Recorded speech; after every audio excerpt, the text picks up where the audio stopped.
तो welcome to my YouTube family. आज फिर से आप लोग के सामने हाजिर हूँ इसी वक्त में, इसी टाइम, इसी जगह पे और एक नए सेगमेंट के साथ।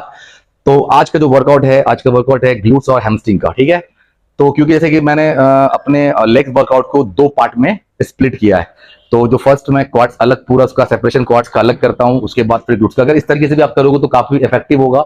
और क्योंकि हर पार्ट को आपको फोकस करने का एक तरीका और टाइम भी मिल जाएगा, क्योंकि आप क्वाड्स और अगर ग्लूट्स हैमस्ट्रिंग एक साथ अगर करते हो तो कहीं ना कहीं होता क्या है कि किसी जगह पे फोकस ज्यादा पड़ जाता है और किसी जगह पे कम। तो इस वजह से दोनों को अलग कर दिया गया है। ठीक है, तो ग्लूट्स में ज्यादा वर्कआउट है भी नहीं है, लेकिन हाँ ये है कि अगर इस चीज को अगर आप सही से ट्रेन करते हो तो आपके ओवरऑल लेग्स पे जो है वो फर्क दिखता है। तो ज्यादा बात करने से बेहतर है कि हम लोग चलते हैं अपने वर्कआउट की तरफ, ग्लूट्स और हैमस्ट्रिंग बोथ, जिसका अपन करेंगे पहला आरएलडी, रोमानियन डेडलिफ्ट। ठीक है, दूसरा करेंगे लाइन कर्ल, तीसरा कर लेंगे हम लोग सीटेड लेग कर्ल, थोड़ा क्वाड्स को भी जो है एक्टिवेट कर देंगे, और लास्ट हम लोग करेंगे हिप थ्रस्ट। ठीक है, तो ये वर्कआउट रहेगा और साथ में दो आइटम लगा लेना है, एक स्टैंडिंग काफ लगा लेना है और एक सीटेड काफ रेज लगा लेना है। ठीक है, तो ये हमारा आज का वर्कआउट रहेगा और वीडियो में पूरे बने रहना और फॉर्म टेक्निक करके दिखा दूंगा। और इसको अपने आप डेली रूटीन में, आपके वर्कआउट रूटीन में आप ऐड कर सकते हो, आपको काफी बेनिफिट भी मिलेगा। आपको जितना स्क्वीज करा सकते हो, ठीक है, ये गुड देना, ताकि आपके काफ मसल्स जो है ना पूरा एकदम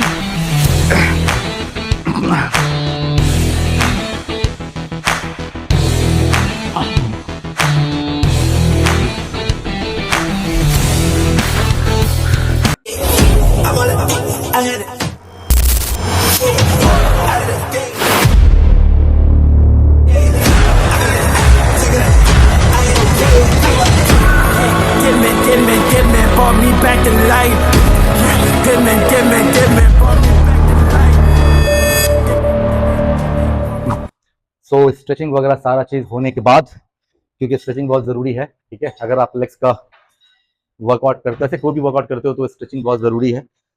तो पहला जो हमारा होगा वो है आरएलडी, ठीक है, रोमानियन डेडलिफ्ट। तो पहले अपन क्या करेंगे कि कोई भी सेट करने से पहले वार्म अप सेट एक दो कर लो आप, ताकि आपके बॉडी तैयार हो जाए। ठीक है, और जो इंपॉर्टेंट है, क्योंकि पहला जो सेट होगा हमारा कंपाउंड वर्कआउट होगा, क्योंकि पूरा का पूरा जो है अभी फोकस जो करना है मेरे को हैमस्ट्रिंग पे और ग्लूट्स पे। ठीक है ना, तो इससे क्या है कि आपका जो फर्स्ट वर्कआउट होगा वो पूरा फोकस और पूरा अच्छे से लोड दे करके उसमें जितना आप वेट कैरी कर सकते हो आप इस पे करना। उसके बाद फिर हमारा आइसोलेशन वर्कआउट होगा।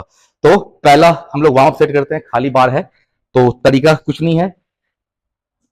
आरएलडी में और डेडलिफ्ट में थोड़ा सा फर्क है, ठीक है ना, तो वो भी आप देख लेंगे।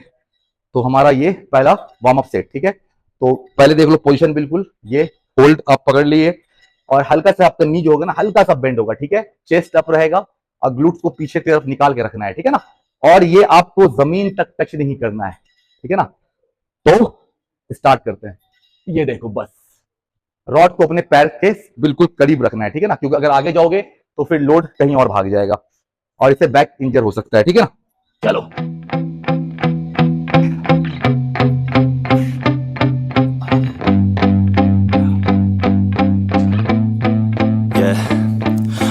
steady, I feel ready, but my legs heavy, I don't get it, how come I haven't hit it, 15-20 तक आराम से आप करो। उसके बाद थोड़ा सा फिर वेट बढ़ा देते हैं।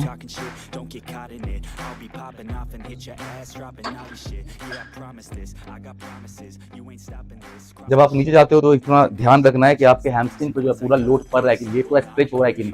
इसको जितना अच्छे से स्क्वीज कर सकते हो उतने अच्छे से करना, और जब ऊपर आना है तो बिल्कुल स्ट्रेट, ताकि आपको proper full range of motion मिल सके, प्रॉपर स्ट्रेच मिल सके और कॉन्ट्रैक्शन आपका बिल्कुल बना रहे। ठीक है, तो अब हम लोग ये वार्म अप सेट दूसरा,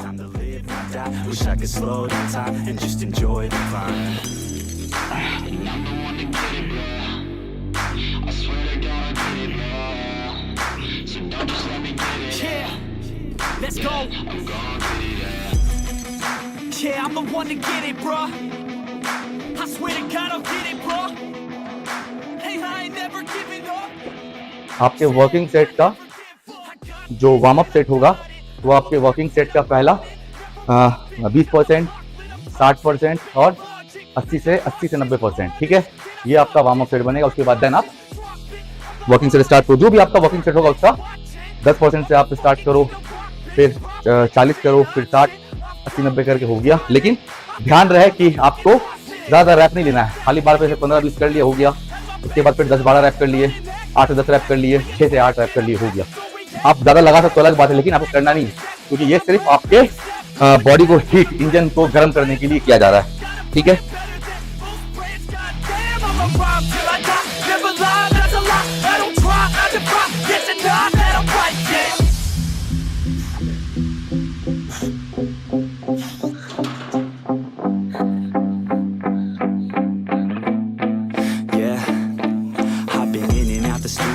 Like a student though, working on a movement, yeah, I'll do it cause I'm in the zone. And you know that I'm ready for the shows, how it goes, I don't know, but I'm waiting till I'm chose. Run, here I go, all these people wanna know what you think of them lately. Do you really love me or do you really hate me? On a scale of 1 to 10, what would you grade me? All this social media has got me going crazy lately. Everything's inflated, mainly everyone's invaded. Privacy is naked, and I really hate it. God, I really hate it. तो अब हमारा वो RLD खत्म होने के बाद अपन करेंगे lying leg curl, ठीक है।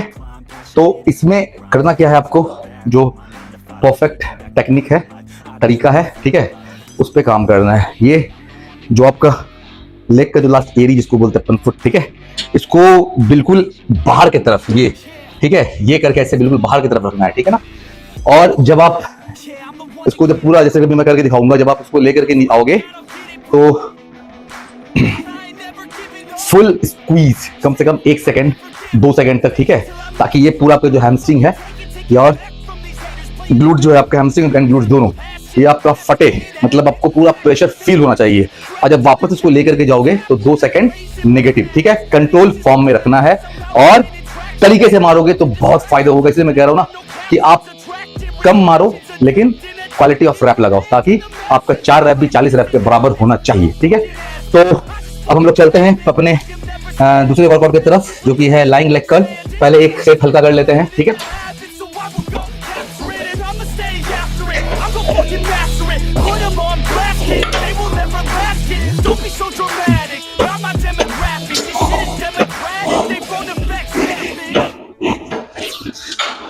सो हो गया एक सेट मेरा लाइट वेट से खत्म कहानी। अब अपन इसके वर्किंग सेट की तरफ बढ़ते हैं। ध्यान से देखना है आपको, एक तो रेंज ऑफ मोशन पूरा फुल रहेगा, जब आप ले करके जाओगे तो पूरा स्क्वीज रहेगा, जब आप छोड़ोगे तो पूरा स्ट्रेस, ठीक है, आधा नहीं छोड़ना है, मतलब पूरा लेके जाना है, फिर पूरा ला करके वापस से रिलीज करना है, ठीक है। अब ये देखो, पहले ये हो गया, ये देखो पूरा, ठीक है, पूरा खोलना है।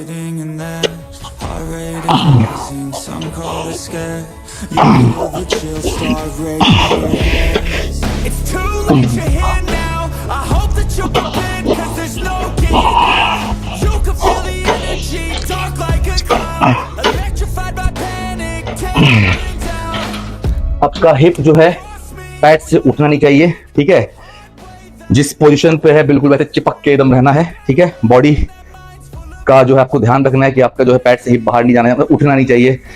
आप उसको रैप निकालने के चक्कर में बॉडी को दिस दैट नहीं करना है, तो आप ये चीज का ध्यान रखना है। तो आपने देख लिया कि किस तरीके से इसको परफॉर्म करना है। तो कोई भी वर्कआउट हो तो पूरे फील के साथ, आपका हर एक रैप पूरे फील के साथ आना चाहिए, तभी आपको रिजल्ट भी 100% मिलेगा, ठीक है। तो ये हमारा ये दूसरा वर्कआउट है, इसके हम लोग करेंगे 4 सेट। उसके बाद लेग कर्ल करेंगे, उसके भी हम लोग करेंगे 4 सेट पार्ट्स के सेपरेशन के लिए लाइट वेट में, ठीक है। बट वो जो होगा वो तरीका जो होगा वो आगे में इसके बाद करके बता देंगे। और लास्ट जो वर्कआउट होगा वो होगा हिप थ्रस्ट, ठीक है, वो स्पेशली ग्लूट्स के लिए है। तो उसके बाद जैसा कि मैंने बताया फिर आपका काफ के लिए है, तो उसके बाद हमारा ये वर्कआउट कंप्लीट हो जाएगा। तो फिलहाल पहले इसको कर लेते हैं।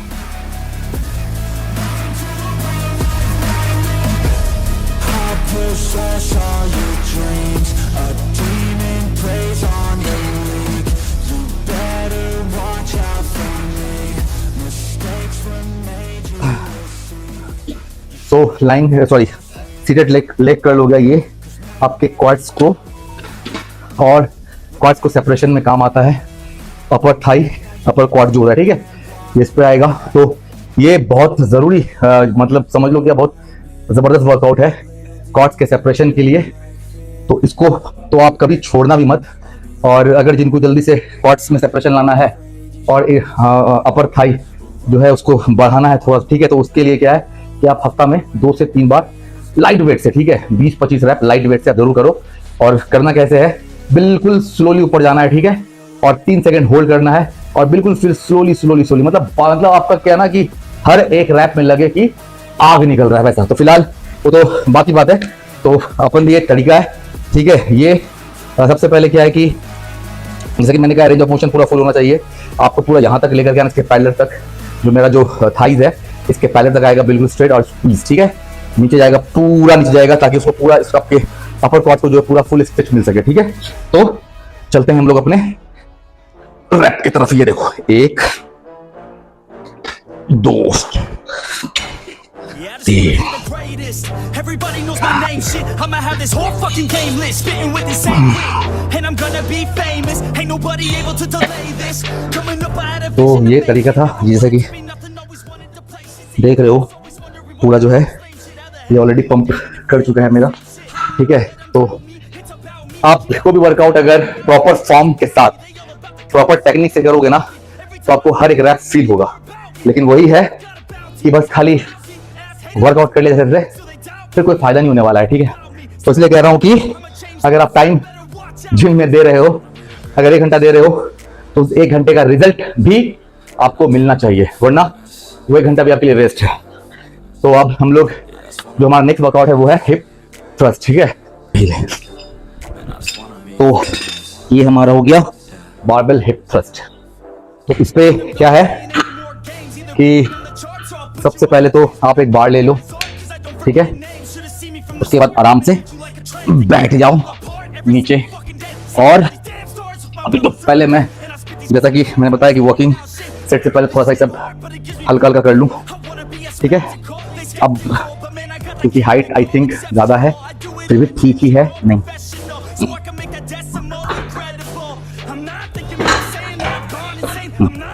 अब ठीक है। तो हाथ को अपना पीछे रख लिए और ये देखो यहां से, ठीक है, आपका जो एरिया है ना ये इस पे से प्रेशर देना होगा आपको, ये ठीक है। ये देखो, ये बाहर की ऊपर की तरफ पूरा लगा के स्क्वीज करना है अच्छे से, ठीक है। ये तो क्योंकि आई थिंक मेरे को लग रहा है कि ये वाला जो बेंच है अनकंफर्टेबल है, तो मैं चेंज कर लेता हूँ। सबसे पहले अपने अकॉर्डिंग आप वेट इसमें डाल लो।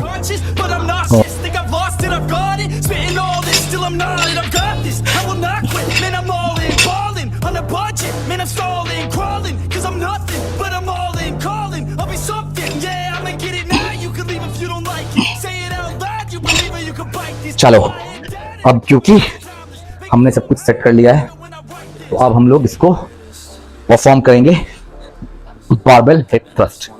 तो ये लगा के रख लेते हैं सेफ, आराम से, ठीक है। पैर आपका बिल्कुल पहले स्ट्रेट रख लो और बारबेल को बिल्कुल अपने आप इस जगह पे पोजीशन पे बिल्कुल एंगल पे ला करके सेट कर लो। अब हल्का सा ये देखो, जब आप ऐसे करोगे तो ये खुद ब खुद बारबेल आपके और करीब आएगा, ठीक है। अब यहाँ से हाथ को पीछे, अपना रॉड को आपने नाप लिया, ठीक है। अपने लास्ट एंड से एक बित्ता पूरा दोनों साइड से नाप लिया शोल्डर के अकॉर्डिंग आपका। अब यहाँ से आपको बस ये उठा लेना है और यहाँ पे ये देखो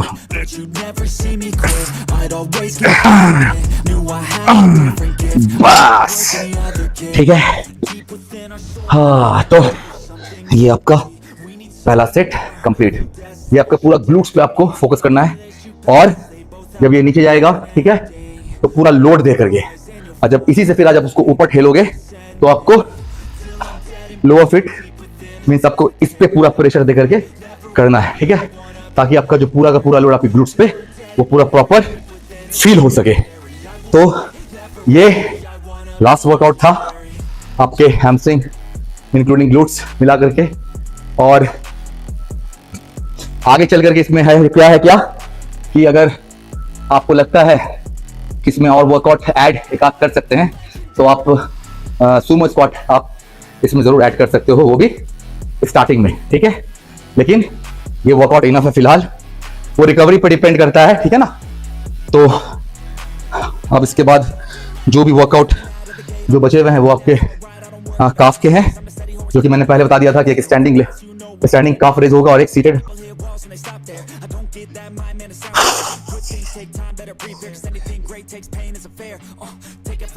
जब आप स्टैंडिंग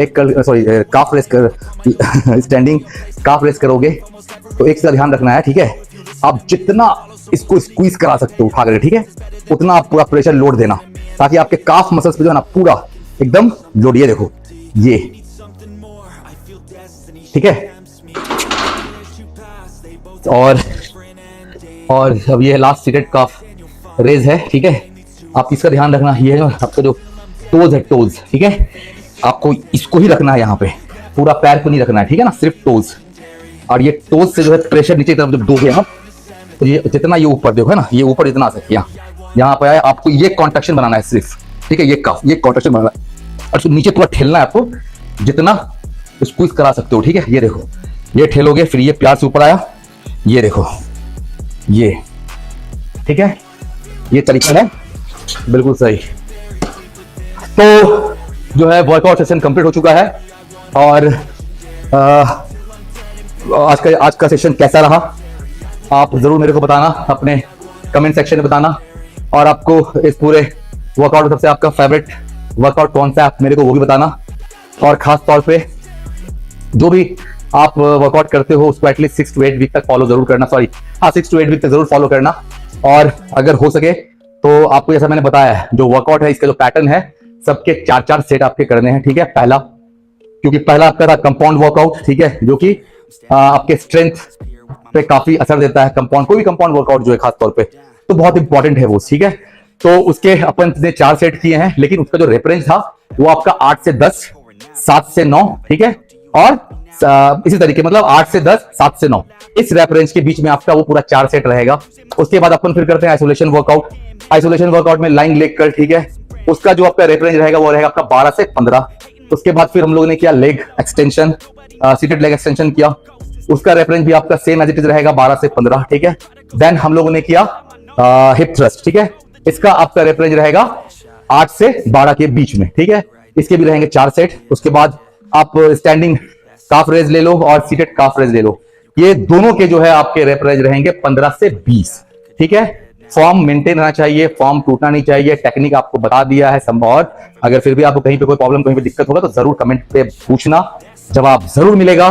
तो फिलहाल वीडियो पे आप देखते रहे, आपने वीडियो देखा, इसको आप आगे भी शेयर करो, आगे लोगों तक बताओ, क्योंकि मैंने पहले भी कहा है कि सीमांचल में इस तरह का चैनल, इस तरह का मतलब कंटेंट किसी ने पहली बार स्टार्ट किया है।